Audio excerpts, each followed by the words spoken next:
At Simon German 600 is obsessed with maps.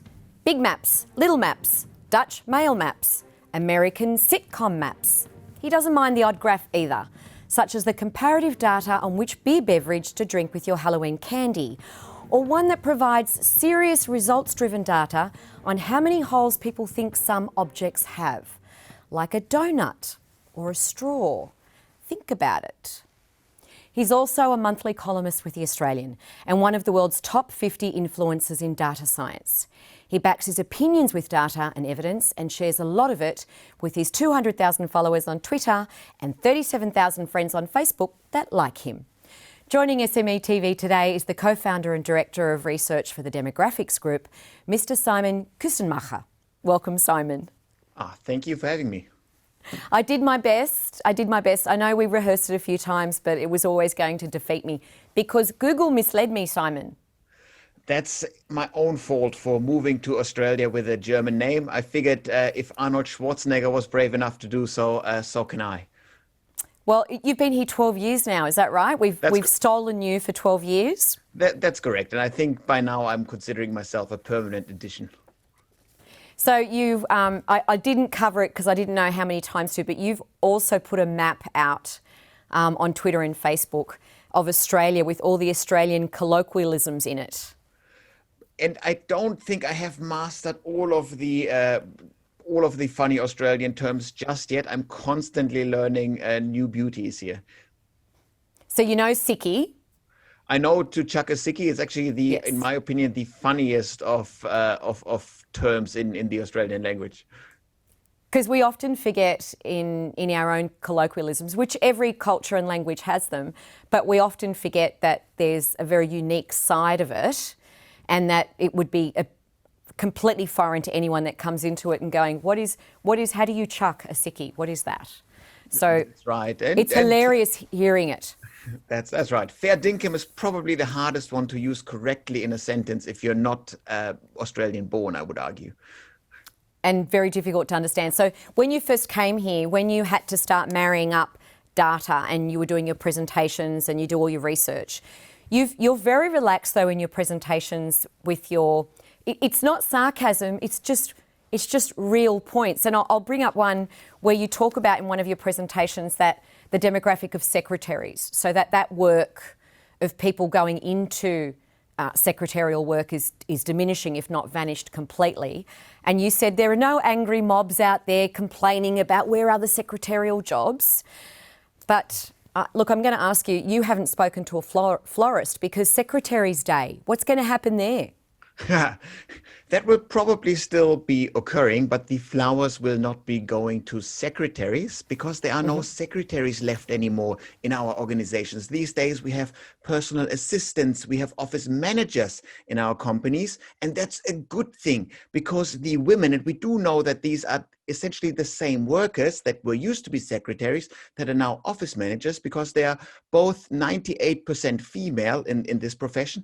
They are significantly higher skilled. They take more responsibilities within a company and they're also earning more money. So that means that technological disruption doesn't need to be a bad thing. Traditionally, the jobs are more flexible, pliable than we do them justice. And the secretaries of yesteryear managed to collectively transition into office assistants and then earn more money. That's great. That's great news for everyone, actually. It's a great result and a great example of when disruption comes along and works in favour of women. Here's another one that worked in our favour, apparently. There's an increase in males being the primary carers. And you talk about how, you know, women having better paid jobs now, but the male ego is taking a little bit of a beating here. Yeah, the argument or the logic behind this is that we've seen for the last 2 decades, women outperform men in the education sector, meaning women get better grades in primary, secondary, and tertiary education. This is slowly, in certain sectors, leading to women on equal pay. That means, just by the sheer logic of things, that eventually there'll be more and more couples where the woman is the higher income earner.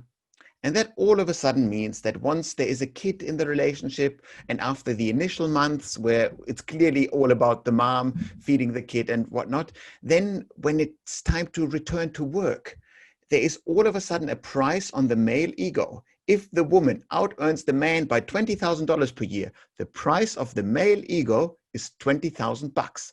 And I don't think that too many households will be willing to pay for the male ego. So we will see more and more males staying at home as the primary carer, which will actually benefit women, not just the women that go back to work, but all of a sudden the still overwhelmingly male C-levels in the big organizations will come up with a bit more ideas how to provide. It'll be normal and more acceptable and much more even. It won't be just a male or female orientated thing. It'll be the right person for the right job for the right price. Exactly. And then it's really a matter of individual households, individual couples to make this decision freer, less bound to financial problems.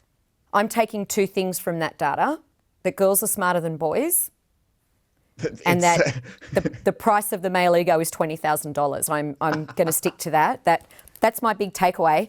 Now, while you've had an extraordinary amount of data around COVID, looking at pre, during, post, which everybody, I mean, this is a great time for demographers and researchers, because we're looking at you for all the answers, right? And because it's backed with data and science, you have some of those answers. So you make a note that in a post-COVID world, is Australia still a healthy place to invest your time and entrepreneurial energy into it? Is it?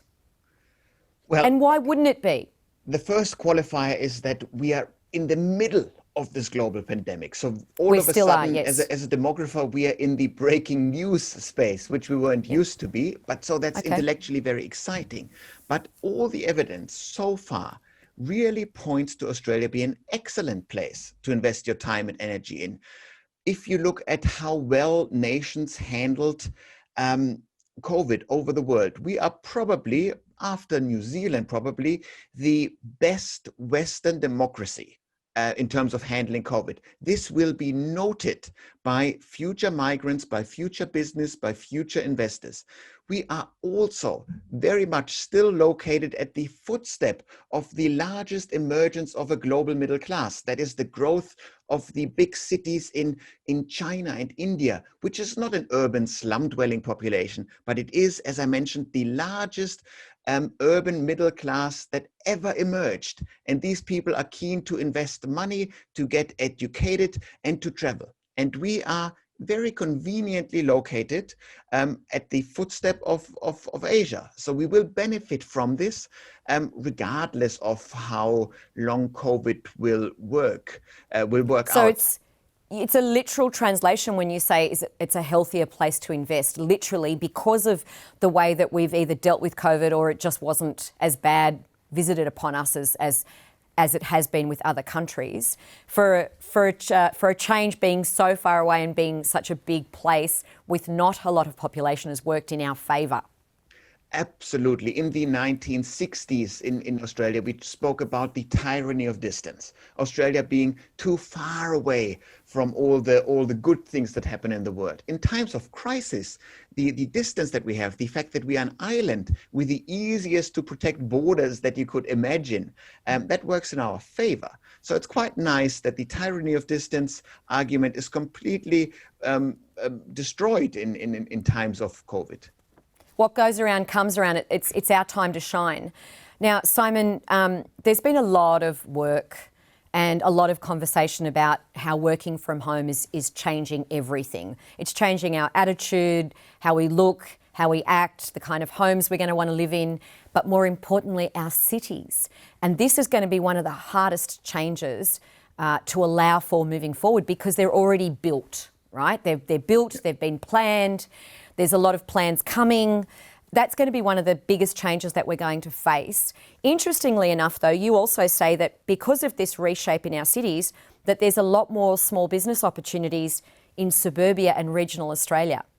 Yeah, and the main argument for this is that traditionally the Australian cities have all those jobs in the big skyscrapers in the city centre. Yes. All of a sudden, we're taking those jobs out of the skyscrapers, at least to a certain degree, and put them back into the homes. People live in suburbia, people live in the outer suburbs.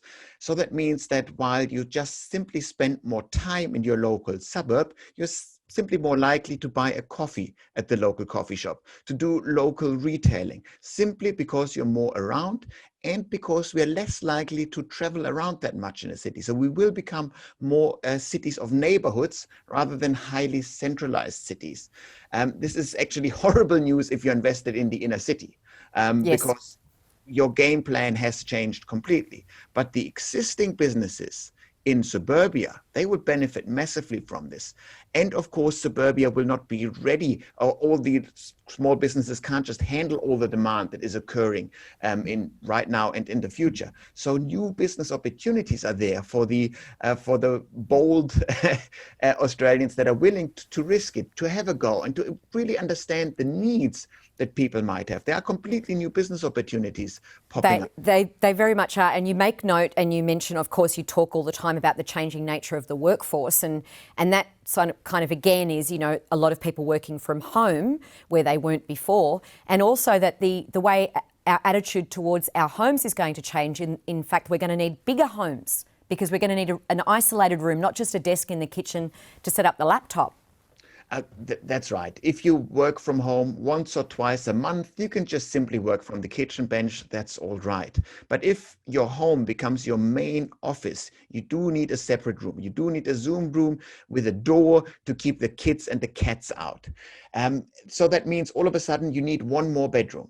That's fine if you can afford it. But we also know that demographically speaking, the biggest movement in the 2020s will be the millennial generation, the biggest procrastinators that have ever been walking the Australian continent, who invented the gap year, who married later in life, who stayed at university longer, who buy their first home later in life. That these big procrastinators over the next 10 years will be adding 1.7 kids to their households. They need a Zoom room.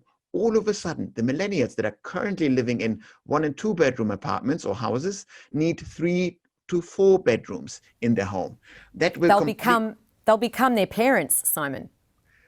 Absolutely. Like every generation before them, they're doing the same things. They just are doing it with a delay of 7, 8, 10 years or something like this. Now, that's actually a great segue, and I'm noting that I'm always run out of time when I love getting into these topics, but you also write a blog, and I'm just going to read quickly from it because it segues into what you said. Our obsession with having a meaningful job is a mental health crisis in the making. We will never run an economy solely on meaningful jobs, and we must change our attitude towards work.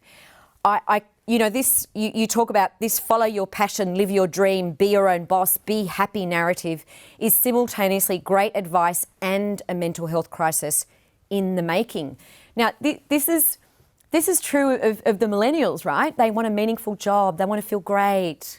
What's wrong with 9 to 5? Exactly. It's a matter of how you view your job. So the problem with the millennial generation is that the meaning of life must come from somewhere. It doesn't come from God anymore, biggest atheistic generation. It doesn't come from the family as of yet, simply because millennials don't have a family yet. They're just about to start one. So you attach the meaning of life to the place that you hang out 10 hours every day in. So that's your job. And all of a sudden, your job must shoulder the burden of the meaning of life. For some jobs, that is wonderful and it works out. But for the majority of jobs, this is probably too much to bear. And so by constantly reinforcing this narrative of work must be meaningful, beyond the obvious of earning an income and not being tortured at work, if you will, that just creates what I call a work image issue, which is the office equivalent to the body image issue, where you look at these sexy bodybuilders and models on Instagram, and then you look at yourself and you go, well, this could be better. And it's aspirational. Absolutely. It's exactly this what is occurring at the workspace, where you have millennials on well-remunerated jobs who are absolutely miserable. And I'm all for people trying to make their jobs meaningful, but don't bet on it, and don't be depressed if it doesn't work out, particularly if you're in the early stage of your career. Well, you say we can't create an economy where all jobs align perfectly with the personal passions and preferences of all workers. Isn't that just logic and common sense? It is absolutely logical. We've got 13 million jobs in Australia or thereabouts, and there's no way that all of those jobs perfectly align with the inner passions of every single Australian. It doesn't work. But we're telling a narrative that kind of suggests that this is what your job must do, and that you are a failure if you're in a job that doesn't make you want to jump out of bed very excitedly in the morning every day. And that's just a mental health crisis in the making. But unlike the job that you have, Simon. Oh, I do jump out of the bed in the morning. I know. And for that, and we appreciate that. Thank you so much for joining us today. I have to wrap this up, but let me just jump in very quickly and say, everybody in YouTube land that is watching right now, if you haven't subscribed to the SMETV channel, please do. To the Piedmont studio, thank you for making us look and sound good, exceptionally good every week. To the SMEA Association for your kind support, otherwise we wouldn't be here. For any comments, tips, tricks, stories, you can email them directly to me, news@smea.org.au, and of course we're across all the social platforms. We don't have as many followers on Twitter as Simon does, but we're giving it a real good go. Thank you very much for being here today, Simon. Oh, my pleasure. Thank you. We'll see you soon. Thank you.